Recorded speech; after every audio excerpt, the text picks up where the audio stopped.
Hello students, आज हम लोग अर्थालंकार के बारे में जानेंगे। अर्थालंकार क्या है और उसके कितने भेद है। ठीक है, तो चलिए स्टार्ट करते हैं। यहाँ पे अर्थालंकार होना चाहिए था, सिर्फ अलंकार हो गया है। तो अर्थालंकार किसे कहते हैं? तो जब किसी वाक्य की किसी शब्द की या किसी भी तरह के लेखन की अर्थ के आधार पर शोभा बढ़ाई जाती है, उसके अर्थ के हिसाब से उसको सुंदर बनाया जाता है, उसको अच्छा बनाया जाता है, तो उसे अर्थालंकार कहा जाता है। ठीक है, तो अर्थालंकार किसे कहा जाता है?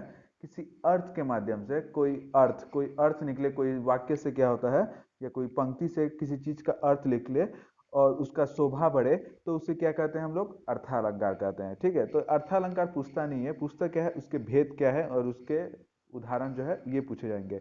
तो अर्थालंकार जो है मुख्यतः 5 प्रकार के हैं, लेकिन मैंने यहाँ पे 3 ही प्रकार दिया है जो परीक्षा में आती हैं। तो सबसे पहले उपमा अलंकार है।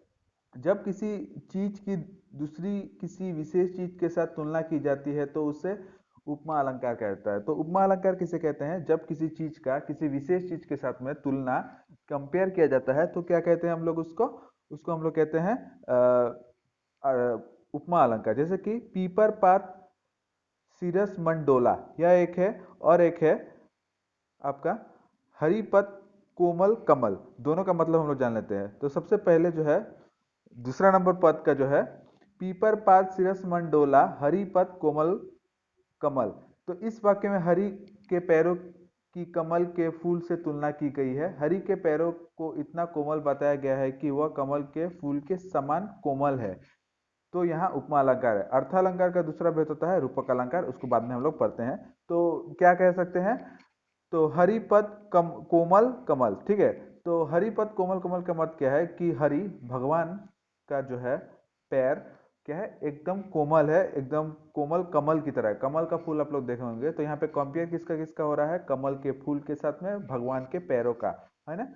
तो ये दोनों का कंपेयर हुआ, इसलिए क्या है, ये क्या है, उपमा अलंकार है। क्योंकि उपमा अलंकार में क्या होता है, किसी विशेष चीज के साथ में तुलना किया जाता है। तो यहाँ पे क्या है, उपमा अलंकार है। देखो रूपक अलंकार क्या होता है, नेक्स्ट चलते हैं हम लोग रूपक अलंकार में। रूपक अलंकार किसी चीज के गुण या उसके रूप की समानता दूसरे चीज के गुण या उसके चीज के रूप से की जाती है, या इसमें दो वस्तुओं को एक दूसरे का रूप दिया जाता है, तो उसको रूपक अलंकार कहते हैं। जैसे कि है पायो जी मैंने प्रेम रतन धन पायो। ठीक है, गाना भी है, पायो जी मैंने प्रेम रतन धन पायो, ये एक है। और एक है चरण कमल बंदो हरि राय। तो दोनों में से आप एक लिख जो है लिख सकते हैं। तो मैंने इसका जो है दिया है। तो अब इस वाक्य में प्रेम को धन के रूप दिया गया है या प्रेम के गुणों को धन के गुणों के समान माना गया है, तो यहाँ रूपक अलंकार है। तो रूपक अलंकार में क्या है, किसी गुण का जो है, किसी किसी चीज के गुण का जो है उसका दूसरा किसी चीज के गुण के साथ में जो है उसका रूप दिया जाता है। ठीक है, उसको समान बताया जाता है, तो क्या है वो रूपक अलंकार होता है। ठीक है, तो यहाँ पे देखिए, यहाँ पे क्या है, पहला जो ये है पायो जी मैंने प्रेम रत्न धन पाया, इसका मतलब क्या है?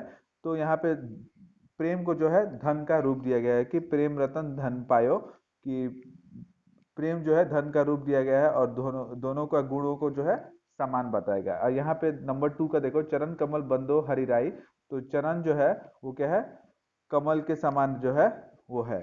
ठीक है, तो नंबर 3 है उत्प्रेक्षा अलंकार में उपमान की होने की कल्पना की जाती है। अब उत्प्रेक्ष उपमान क्या होता है? उपमान मतलब होता है किसी चीज के साथ में तुलना किया जाए। ठीक है, तो वो उपमान होता है। तो यहाँ पे देखो सिर फट गया उसका वही मानो अरुण रंग का घड़ा, ये एक है।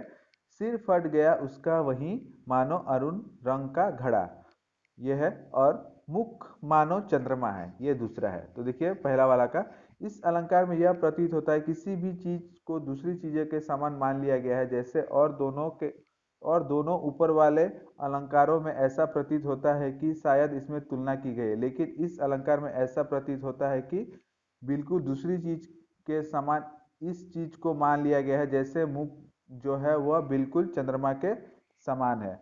इस अलंकार में मुख्य बिल्कुल चंद्रमा के समान मान लिया गया है, और दूसरे अलंकारों में अगर यही उदाहरण दिया होता तो ऐसा प्रतीत होता कि मुख्य जो है चंद्रमा के समान दिखता है और इसमें चंद्रमा के समान है। तो कहने का अर्थ ये है, आप लोगों को समझ में नहीं आया होगा उत्प्रेक्षा का। तो इसमें क्या होता है, उपमान होता है, ठीक है।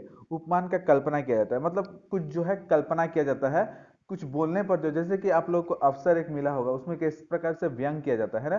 तो उसमें तो वाक्य दूसरा दिया है कि नाव जो है, नाव इधर उधर डोलती है, इस तरीका से वाक्य था कि नहीं, कि नाव जब अफसर के साथ में बैठे तो नाव जो है हिचकोले खाती है, इस तरीका से ये वाक्य बताया गया, लेकिन इसका मतलब थोड़ी वो नाव में बैठा गया, इसका मतलब क्या है, दूसरा चीज बताया गया था, है कि नहीं। तो उसी प्रकार उत्प्रेक्षा में क्या है, बताया दूसरा चीज गया होता है, लेकिन दूसरा चीज उसका उत्तर आता है। कविता में भी ऐसे ही होता है कि कविता बहुत सारे लिखा जाता है, लेकिन उसका मीनिंग कुछ अलग ही निकलता है। तो उसी प्रकार उत्प्रेक्षा भी वही है, तुलना किया जाता है किसी चीज का, ऐसा प्रतीत होता है कि तुलना की गई है, ठीक है, और मान लिया जाता है उस चीज को, जैसे कि मानो चंद्रमा का मुख हो। ठीक है, होप आप लोग को समझ में आया होगा। इसको अगर समझ में नहीं आया तो आप एक दो बार देख लीजिएगा। ठीक है, तब तक के लिए धन्यवाद। Was caught in the crossfire